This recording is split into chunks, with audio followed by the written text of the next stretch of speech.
नमस्कार मंडळी, तुम्हा सर्वांचे रश्मीस फूड फॅक्टरीमध्ये खूप खूप मनापासून स्वागत आहे.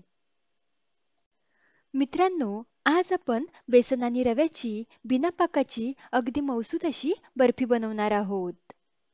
ही बर्फी बनवायला अगदी साधी सोपी आहे. त्यामुळे रेसिपी तुम्ही शेवटपर्यंत नक्की बघा. चला तर मग आता आपण रेसिपी बनवायला सुरुवात करूयात. इथे मी कढईमध्ये पाऊण वाटी वनस्पती तूप घेतलं आहे. वनस्पती तुपाऐवजी साजूक तूप घेतलं तरीही चालेल. ही बर्फी बनवताना कढई तुम्ही जाड बुडाची घ्या. पातळ बुडाची कढई असेल तर बेसन लवकर करपू शकते. त्यामुळे शक्यतोवर ही बर्फी बनवताना अशी जाड बुडाची कढई घ्यायची. तूप व्यवस्थित वितळल्यावर त्यामध्ये 2 वाटी गच्च भरून बेसन पीठ टाकायचं. हे बेसन पीठ मी चाळणीने चाळून घेतलेलं आहे. ज्या वाटीने आपण बेसन पीठ मोजून घेतलेलं आहे, त्याच वाटीने इतर जिन्नस सुद्धा आपल्याला मोजून घ्यायचे आहेत.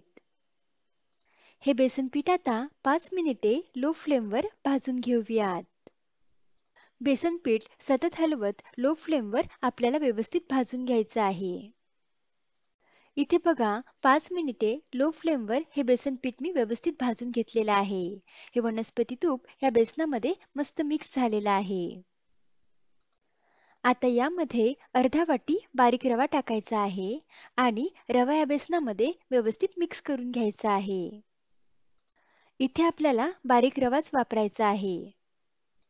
आता हे रवा व बेसन लो फ्लेमवर सतत हलवत 10 ते 15 मिनिटे आपल्याला भाजून घ्यायचं आहे. इथे आपल्याला गॅसची फ्लेम कुठेही मोठी करायची नाही आहे. लो फ्लेमवरच हे बेसन आणि रवा आपल्याला व्यवस्थित भाजून घ्यायचा आहे.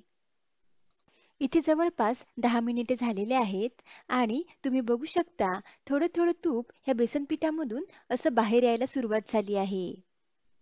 हे बेसन पीठ भाजत आलं की त्यामधून तूप असं रिलीज होते, म्हणजे समजायचं बेसन पीठ आता भाजत आलेलं आहे.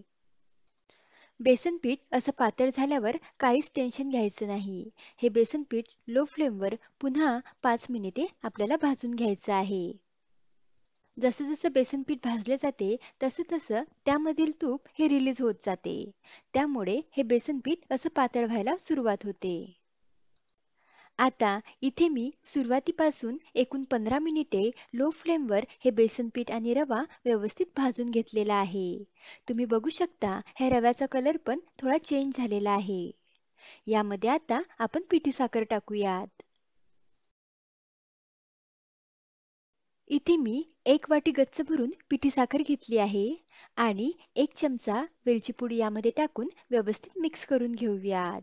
इथे ज्या वाटीने आपण बेसन पीठ आणि रवा मोजून घेतला होता, त्याच वाटीने 1 वाटी गच्च भरून मी पिठी साखर घेतली आहे. तुम्ही हवं तर पिठी साखरेचं प्रमाण थोडं वाढवू पण शकता.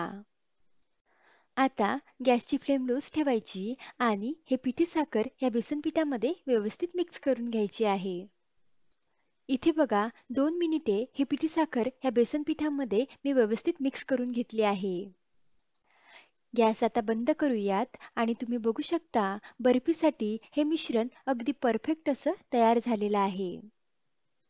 आता इथे मी बटर पेपर घेतला आहे आणि या बटर पेपरला थोडं तूप लावून घेतलेलं आहे. जर तुमच्याकडे बटर पेपर नसेल तर स्टीलच्या ताटाला असं थोडंसं तूप लावून घ्यायचं आणि त्यामध्ये ही बर्फी सेट करायला ठेवायची. आता ह्या बटर पेपरवर बर्फीचं मिश्रण टाकून घ्यायचं आणि चमच्याने हे मिश्रण व्यवस्थित पसरवून घ्यायचं आहे. मी व्हिडिओमध्ये दाखवित आहे त्या पद्धतीने.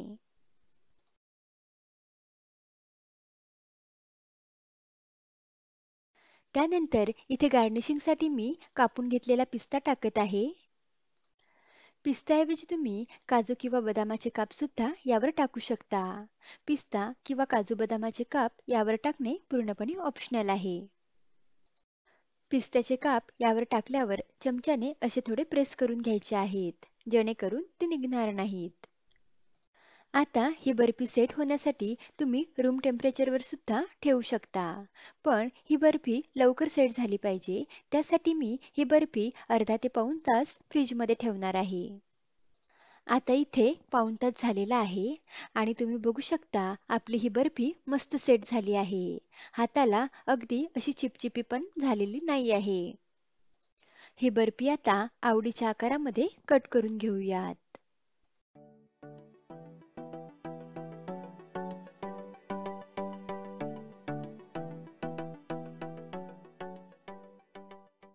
इथे मी चौकोनी आकारामध्ये मध्यम आकाराचे काप करून ही बर्फी कट करून घेतली आहे. तुम्ही बघू शकता मस्त मऊसूत अशी बेसन बर्फी बनवून तयार झाली आहे. अजिबात पाकाचं टेन्शन न घेता मस्त मऊसूत अशी बेसन आणि रव्याची ही बर्फी बनवून तयार झाली आहे.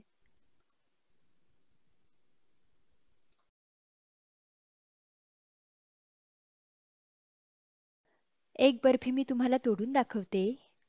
तुम्ही बघू शकता मस्त मऊसूत अशी ही बेसन आणि रव्याची बर्फी बनवून तयार झाली आहे.